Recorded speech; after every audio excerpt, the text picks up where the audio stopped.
working for you. CBS 6 News at noon starts with a breaking news alert. A very tense situation going on in Baltimore, Maryland. Hundreds of National Guard troops are patrolling the streets after a night of rioting and looting following the funeral of Freddie Gray. He's the black man who died recently while in police custody.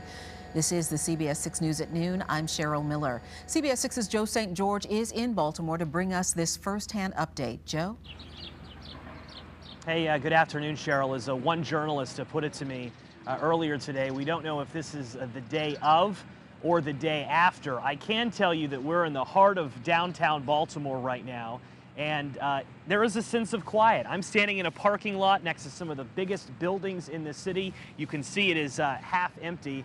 That is a direct result of what happened here yesterday. Over 200 arrests, hundreds of fires, and the National Guard being pulled in. If my photojournalist Chris Norton can pan over, this is one of the entrances into City Hall here in Baltimore, and you can see men in military uniform guarding City Hall. This is just one aspect of the security precautions that are in place. Just imagine if you were living in this city, if you were walking around this city. On the other side of City Hall, there are dozens of National Guards, men and women doing the exact same thing, trying to restore order in a city as those images captured yesterday that was in utter chaos. Some described it as an uprising on social media. The question again is what can be done today. There was a severe effort this morning to clean up this city as a result of all of those fires, all of those arrests, especially in the neighborhood of that CVS. A lot of people who've been following this Baltimore story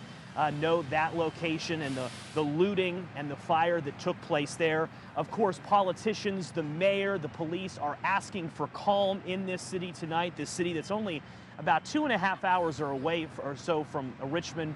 We hopped up here from D.C. We were actually in D.C., Cheryl, to cover the Supreme Court case earlier this morning. But clearly, the big news of the day, not only here in Baltimore, but for the country, is what is going on in this city that so many Americans love. A curfew in place from 10 p.m. till 5 a.m. The Gray family imploring the public here in Baltimore and in the surrounding area for peace today. We had a beautiful homegoing service, and to see that it turned into all this violence and destruction, I am really appalled. Family, I love you, and we supposed to be in this for justice, but is it just us? I want y'all to get justice for my son, but don't do it like this here.